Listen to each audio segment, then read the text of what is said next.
Estou tentando achar um lugar aqui que não tenha ponto cego.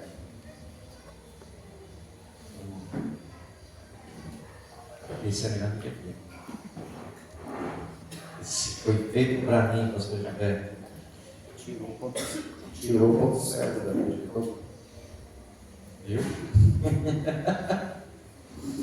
Agora eu entendi.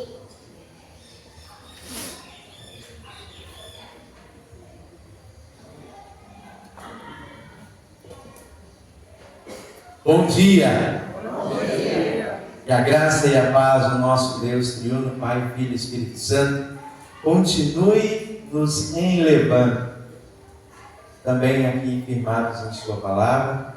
Na canção que nós fizemos, cantamos assim há pouco, vem Jesus.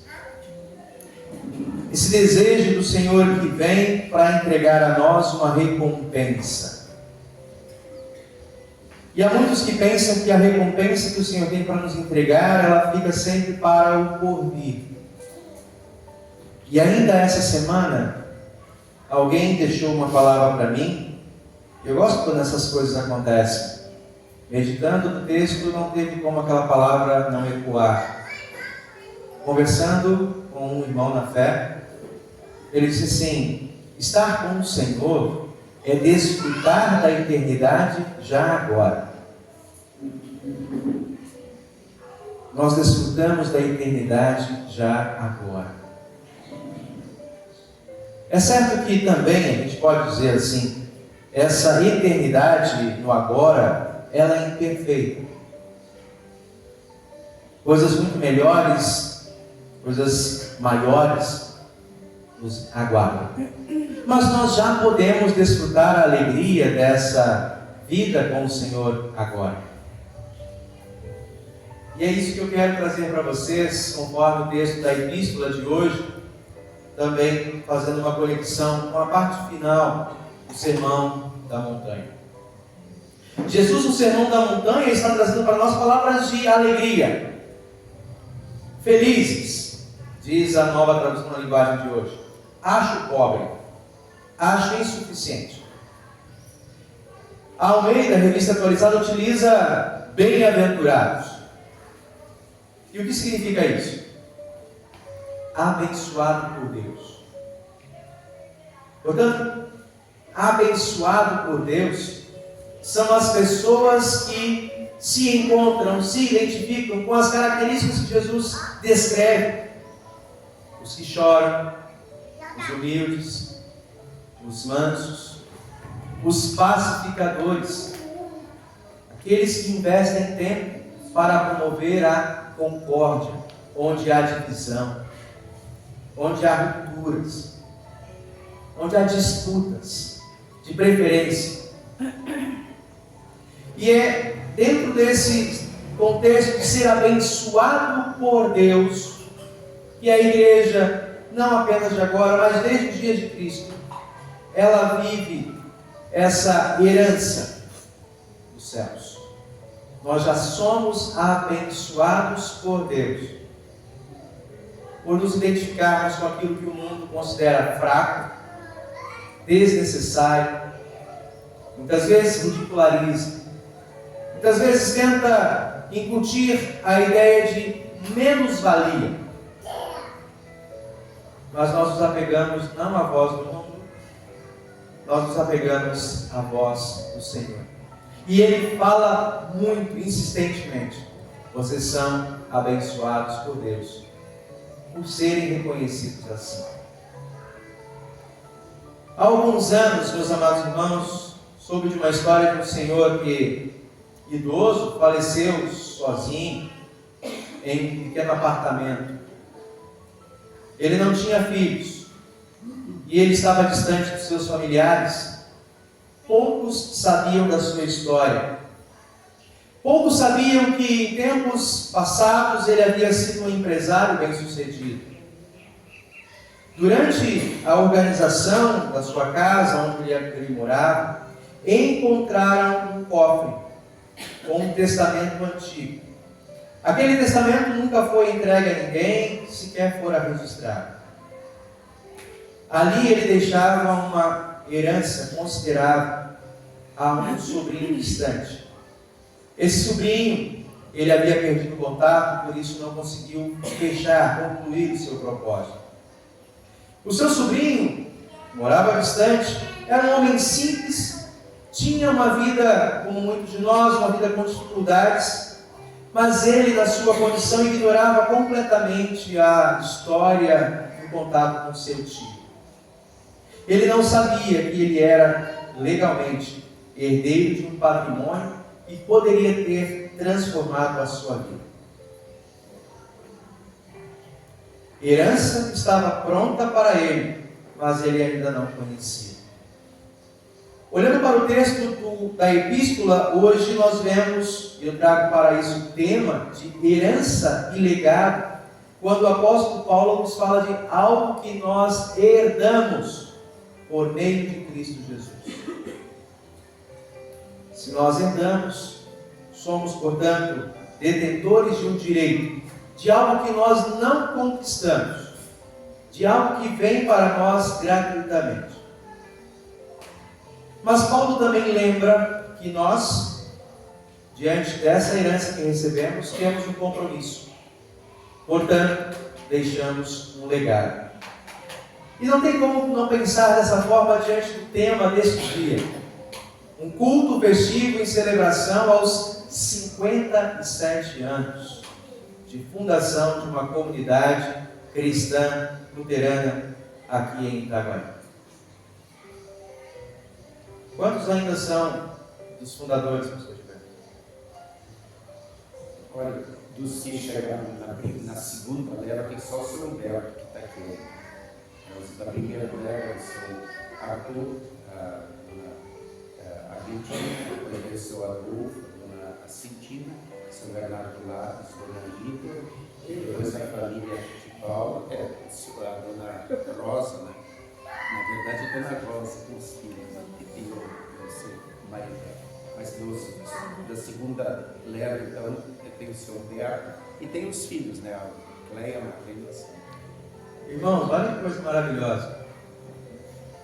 Daqueles fundadores, poucos ainda militam, trabalham e lutam aqui. Para boa parte deles, já foi dado tempo de descanso. Eles já tinham a herança, e foi por conta dessa herança que eles tinham, que eles se mobilizaram, trabalharam, ofertaram, não apenas em recursos financeiros, mas muito do seu suor, do seu tempo, dedicação. Alguns já continuam lutando conosco, né, Sr. Humberto? E é bom ver a casa se renovando. É bom ver muitas pessoas que hoje são beneficiários do trabalho dos nossos pais. E é isso.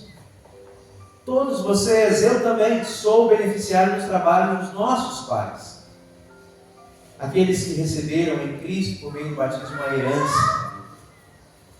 E por causa dessa herança, se dispõe com todo o seu tempo, com todo o seu esforço, para que a igreja, para que essa palavra continue viva e acessível a todos. 57 anos. Essa turma que está chegando nova, é gostoso para a gente que é pastor, a gente sabe como é chegar diante de uma roda de crianças assim, e poder falar de Jesus com eles, e vê-los crescendo. E mais que isso, como vocês pais também têm essa alegria em casa de ver os seus filhos, muitas vezes, automaticamente, antes de comer, mãe, vamos fazer oração. Não é gostoso? Ou quando você ouve a história de que o seu sobrinho, o seu neto, ou o seu filho, enquanto estava na creche, enquanto estava na escola, ou na casa de um amigo, de uma amiga, iam comer, e antes ele, posso fazer oração? Eu coleciono histórias. E é maravilhoso porque a gente começa a perceber nisso um legado. Algo que nós aprendemos como herança dos nossos pais, movidos pelo Espírito Santo, agora compartilhamos com a nova geração, e eles continuam a testemunhar das coisas que veem e recebem como bênção e herança do nosso Deus. O texto da epístola, meus irmãos, para nós então mantermos nossa pregação em cima da palavra, ele foi escrito pelo apóstolo Paulo a comunidades, não foi apenas uma igreja, mas para diversas comunidades na região da Galácia. Aquelas comunidades, elas estavam sendo seduzidas por falsos mestres, ensinos estranhos, que tentavam incutir a necessidade dos cristãos, ali a maioria deles de origem grega, gentílica, assim como a Bíblia coloca, e aqueles que eram cristãos de origem judaica, entendiam e queriam impor que para ser verdadeiro cristão, era necessário não apenas crer em Jesus, mas também cumprir os ritos, as cerimônias, a circuncisão, como eles haviam aprendido e foram instruídos desde os tempos antigos, desde os dias de Moisés. Isso gerou um conflito. Aqueles que eram cristãos do judaísmo, provindos do judaísmo, se achavam melhores do que os que não eram judeus. E essa rivalidade começou a causar ruptura no seio daquela congregação. O apóstolo Paulo então vem lembrar aos cristãos da região da Galácia e também a nós hoje o que de fato e verdadeiramente nos torna cristãos e garante a todos nós essa herança, a herança da vida eterna. Nos versículos 23 do capítulo 3 até o versículo 7, ele desenvolve uma metáfora, primeiramente jurídica e depois familiar. Ele compara os cristãos antes da fé em Cristo com herdeiros menores de idade que, embora sendo donos de tudo, estavam sob a tutela, estavam sob a lei. Havia algo que coordenava e dava sentido, encaminhamento às suas vidas. Ali, eles são lembrados que com a vinda de Cristo, o herdeiro deixa de ser agora um tutelado e passa a uma condição de maioridade espiritual. Por meio da fé, diz o apóstolo Paulo, somos adotados como filhos e herdeiros da promessa feita a Abraão.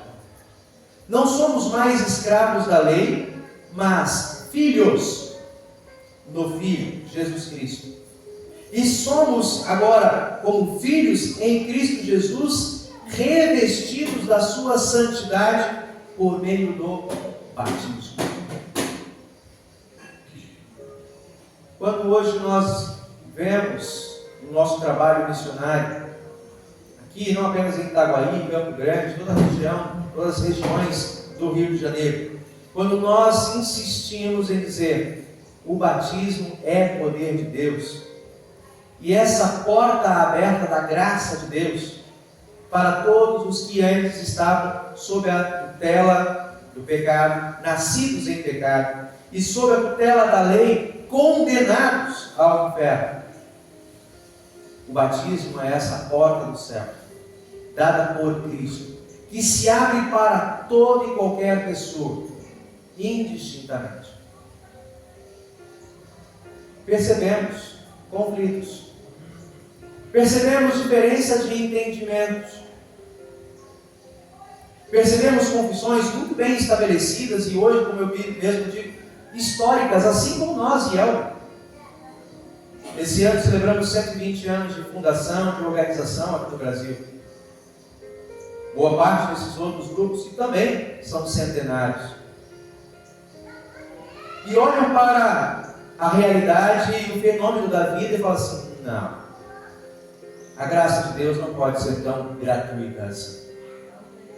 É necessário que você me dê uma resposta, uma contrapartida, um retorno. É necessário que você me responda com a sua lógica, com a sua boca, que você crê em Jesus. E assim eu te dou o selo do batismo.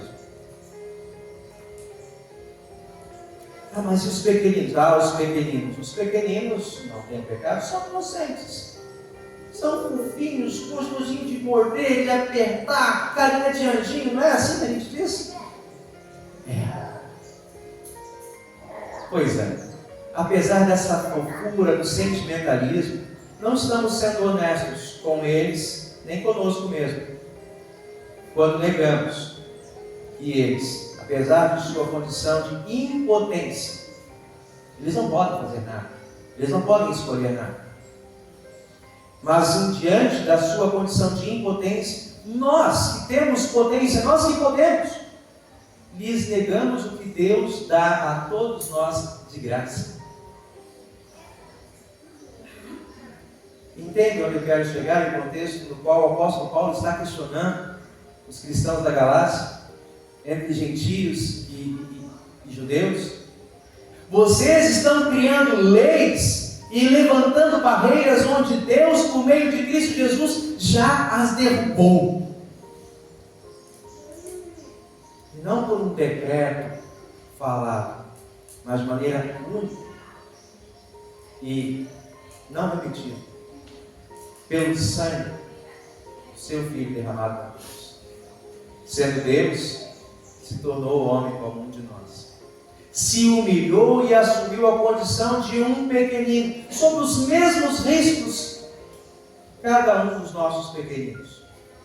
Foi perseguido, teve que fugir, exilado com seus pais, precisou ser guardado, em muitos momentos tentativa de morte contra a sua vida, mas, como ele mesmo disse, somente na hora certa, quando Deus deu o seu tempo determinado, ninguém tirou a sua vida, Ele voluntariamente a dá.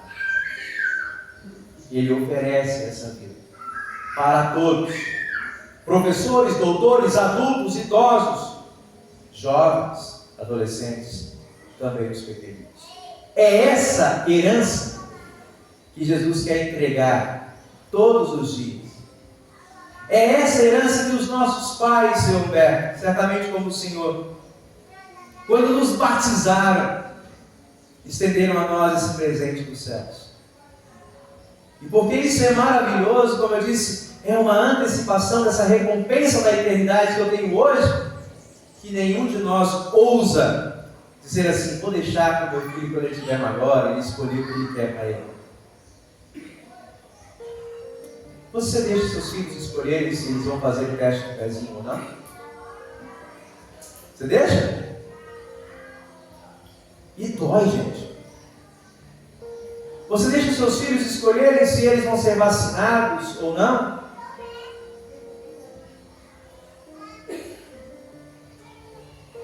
Se você faz isso, será que você mesmo não está se enxergando como negligente? Eles não podem escolher. Não porque eles talvez não queiram, talvez falam: está doendo, se vai doer, eu não vou. Não é assim? Essa semana eu tive que levar meu filho para fazer cuidados médicos de problemas respiratórios. Quando veio a enfermeira com aquela agulha enorme, ele: não quero. Mas meu filho, você está mal, está quase morrendo. Pai, eu não quero. Eu precisei olhar dentro dos olhos para ele dizer assim: eu estou com você. E mesmo que te doa, isso é o melhor para você. Ele confiou em mim. E ele está bem. Não está podendo hoje vir, ficou bravo. Eu quero ir, porque não pode, você tem que ficar recuperando. Mas é isso que nós, pais, fazemos quando amamos os nossos filhos, entendemos o que é o melhor para eles e oferecemos a eles tudo aquilo que nós temos como um legado, parte do nosso trabalho, do nosso esforço, e para eles como um presente. Olhando para esse texto então de Gálatas, nós vemos o apóstolo Paulo falando isso para você e para mim. Nós temos da parte de Deus uma herança que não se perde, uma herança que nós já recebemos agora e que nos acompanha para a eternidade. 57 anos compartilhando dessa herança, né, pastor? Há 28 anos só aqui. As pessoas que tu batizou já foram confirmadas. Tu já se casou. Tu já batizou os filhos dela. Deve estar preparando para receber alguns deles na confirmação. Isso também para nós, pastores, é uma grande satisfação. Mas certamente não foi sempre assim. Provavelmente alguns dos que tu batizaste abandonaram o deserto. Disseram, não, vou fazer a minha conquista. Vou correr atrás do meu pinhão. Porque afinal de contas, aquilo que não dá trabalho não é valorizado. Você já ouviu isso? Pois é. A nossa lógica meritocrata de querer fazer alguma coisa, de dar a nossa parte, eu contribuí, de graça não. Eu fiz a minha parte. Nós somos orgulhosos. Só que esse orgulho é exatamente aquilo que nos afasta do melhor que Deus quer dar para nós. Por isso Jesus fala, bem-aventurados, felizes, abençoados por Deus, são aqueles que se humilham, se esvaziam, porque assim eles permitem que Deus nos preencha, que Deus nos complete, e assim desfrutam desse presente, dessa herança já agora. Olhando para trás, tudo que nós recebemos está diante de nós. Uma comunidade, um templo bem estabelecido, grupos de missão, aqui, bairro Teixeira, né? Outro bairro, Brisa Mar. Eu estou aqui, fruto dessa missão, em Campo Grande, há mais de 23 anos, pelo menos, há 22 anos como congregação estabelecida. Trabalho das vossas mãos, da herança que vocês receberam. Hoje bem estabelecidos, firmados em Cristo Jesus. Olhamos para frente. Será que o Senhor nos dará os 58 anos? Os 60 anos? Pelo que vocês cantaram? Não. Vem, Senhor Jesus. Que a hora que tu vier, eu estou preparado. Que a hora que tu chegar, eu estou pronto, porque eu sei que a herança que tu me deste, ninguém pode arrancá-la. Ninguém pode arrancar essa herança de nós. Portanto, meus irmãos, como pessoas que recebem de mãos abertas a herança do Senhor, nós precisamos olhar para frente, sim, porque há muitos ao nosso redor que continuam desprezando, que continuam colocando tijolos cascados no meio desse evangelho que é puro, perfeito e completo do Senhor. Mas nós temos que continuar defendendo. Não como se nós fôssemos de fato os detentores do verdadeiro evangelho. Ele é de Cristo. Ele é mantido pelo Espírito Santo. Nós, pastores, entendemos isso. Por isso nós falamos, ensinamos e esperamos que vocês, como herdeiros, assim como nós, façam aquilo que também nós fazemos. Não porque nós somos melhores ou estamos no ofício, mas porque todos nós, vocês e eu, somos herdeiros do mesmo tesouro, alcançados pela mesma graça e enviados pelo mesmo Espírito para falar. Eu lembro, falei ontem no nosso culto em Campo Grande, repito aqui uma frase do pastor Samuel Furo, na semana passada. Ele contou uma história do ministério, quando ele estava iniciando como pastor, e algo que eu sempre repito: nós pastores somos entre vocês e o próximo uma ponte, no sentido de trazer a palavra, esclarecer, deixar que ela comunique para vocês o que Deus tem de melhor para nós. Mas é lá no lugar onde você trabalha, com as pessoas com quem você convive, é ali que o evangelho precisa ser pregado também. E aí ele conta a história de que no início do ministério ele estava em casa e uma irmã da congregação ligou: pastor, estava conversando com uma amiga minha e ela estava com algumas dúvidas na fé. Liga para ela, pastor, e explica para ela. Eu não soube explicar direito. Aí o pastor foi afoito, e eu tomei a frente e liguei para essa amiga da minha congregada. Oi, tudo bem? Bom dia. E aí aquela hora que a gente cai a ficha, né? Eu sou o pastor da sua amiga, né? e ela disse que vocês estavam falando sobre fé. Eu queria conversar com você. Ela disse: como assim? Eu falei para minha amiga questões da minha fé, que são da minha intimidade espiritual, e ela abriu para você que eu nem conheço?